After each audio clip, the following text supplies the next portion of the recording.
अस्सलाम वालेकुम। कैसे हैं आप सब? अल्लाह आपको सेहत दे, तंदुरुस्ती दे, खुश रखे, आपकी तमाम मुश्किलात हल फरमाए। तो आप सबको बहुत बहुत रमज़ान मुबारक। तो रमज़ान स्पेशल एक रेसिपी आपके लिए लेकर आई हूँ, बहुत ही मज़ेदार से ये कबाब हैं। देखें, ये ना ही गोश्त के हैं, ना ही चिकन के कबाब हैं, ना ही ये चपली कबाब हैं। फिर भी आपको लग रहे हैं ना कि ये शामी कबाब हैं, लेकिन नहीं, ये शामी कबाब नहीं हैं। ये मज़ेदार से आलू के कबाब हैं। तो इनको मैंने कैसे बनाया है आपको बताती हूँ। आपकी ये जो है, इस डिश के बगैर आपका रमज़ान मुकम्मल नहीं होगा। तो प्लीज़ इसलिए इस रेसिपी को गौर से देखिएगा, और ताकि आप रोज़ डेली इस रेसिपी को बनाया करें रमज़ानुल मुबारक में। तो चलें स्टार्ट करते हैं। बिस्मिल्लाहिर्रहमानिर्रहीम। मैंने इसके लिए लिए हैं तकरीबन 1 किलो आलू। आलू मैंने बॉईल कर लिए हैं। बॉईल करके इनका जो है छिलका उतार लिया है। ये नए आलू हैं, तो इसलिए इनका जो छिलका है वो बहुत ज़्यादा झल्ली सा होता है, बहुत कम जैसे उतरता है। तो इसलिए हमने इनको पहले से ही छील कर फिर बॉईल किया था।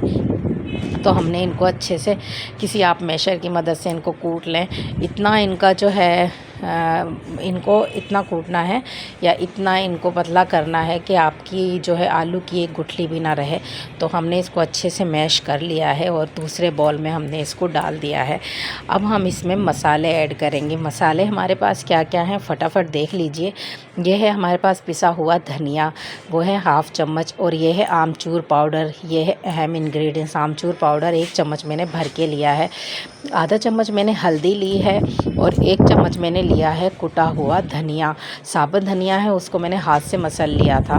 तो गरम मसाला लिया है हाफ़ चम्मच, नमक लिया है हस्बे ज़ायका, ज़ीरा लिया है हाफ़ चम्मच, और पिसी हुई लाल मिर्च ली है हाफ़ चम्मच। ये सब ड्राई इंग्रेडिएंट्स हैं। पहले हम ये इसमें ऐड करेंगे, और इसको रख देते हैं साइड पे। तो अब हमने हरी मिर्च को बारीक बारीक काट लिया है, और हमने हरे धनिया को भी बारीक बारीक काट लिया है, और ये है हमारा हरा लहसुन। जी जनाब, लहसुन हम इसमें अदरक लहसुन वाला कूट कर नहीं डालेंगे। जो हरा लहसुन है उसका बहुत मज़ेदार सा फ्लेवर और जायका होता है, तो हम उसको डालेंगे। हरे लहसुन को जो है आप बारीक काट लें। ये हमने प्याज लिया है। प्याज एक बड़ी ली थी मैंने, उसको मैंने बारीक बारीक चॉप कर लिया है, काट लिया है।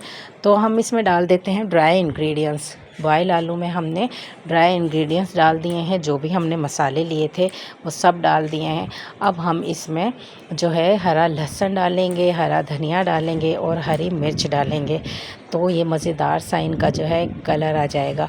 तो अब हमने प्याज डाल दी है। प्याज एंड में डालेंगे, क्योंकि प्याज छोड़ती है पानी, और नमक भी जो है आलूओं में पानी छोड़ता है। इसलिए जब आपको टिक्कियाँ बनानी हो तो तब आप ये दोनों चीज़ें डालें, वरना इसको पहले से डाल के रखेंगे तो आपकी जो टिक्कियाँ हैं वो शेप नहीं देंगी। बहुत पतला पतला सा हो जाएगा आपका बैटर। अगर पतला हो जाता है तो फिर टिक्कियाँ नहीं बनती। तो इसलिए हमने इसको अच्छे से मिक्स कर लिया है। मिक्स करके हमने इसके जो है, अच्छा मैं एक हाथ से जो है शूट कर रही हूँ और एक हाथ से बना रही हूँ, इसलिए आपको नहीं जो है इस तरह दिखा सकती। तो ये मैंने इसकी टिक्कियाँ बना ली हैं। टिक्कियाँ बना कर मैंने एक तरफ प्लेट में रख ली हैं, और भी टिक्कियाँ बनी हैं वो दूसरी प्लेट में हैं। तो अब हम इसके लिए ले लेते हैं ब्रेड का चूरा, ब्रेड क्रम्स। मतलब कि हमने जो ब्रेड थी हमारे पास रखी हुई, हमने उसको सुखा कर जो है थोड़ा सा प्लेट में वो चूरा कर लिया है, ड्राई कर लिया है। और ये मेरे पास पापे का चूरा है। पापे का चूरा और जो है ब्रेड क्रम्स, हमने दोनों के दोनों मिक्स कर लिए हैं। 2 पापे लिए थे, पापे को मैंने हाथ से चूरा कर लिया था और ब्रेड क्रम्स में मिला दिया। मज़ेदार सा जो है इन दोनों का जायका आएगा। तो अब हमने ऑयल ले लिया है, फ्राई पैन में ऑयल हमने लिया है, और एक टिक्की पकड़ेंगे पापे के चूरे और ब्रेड क्रम्स में। हम इसको जो है अच्छे से कोट कर लेंगे। ऐसे अच्छे से इसको हाथ से, खुश्क हाथ से जो है हमने इस पर लगा लेना है। सारी टिक्कियों पे लगा लेंगे, और जब सब टिक्कियों पे लग जाए तो टिक्कियाँ हमने रख देनी है एक तरफ। तो ये देखें, मैंने सब टिक्कियों पे लगा लिए हैं। ब्रेड क्रम्स और जो है पापे का चूरा मिक्स कर लिया था दोनों, चाहें तो अलग अलग कर लें। एक अंडा लिया था, उसको फेंट लिया था, और अंडे में मैंने डिप करके जो है टिक्कियाँ इस तरह से रख दी।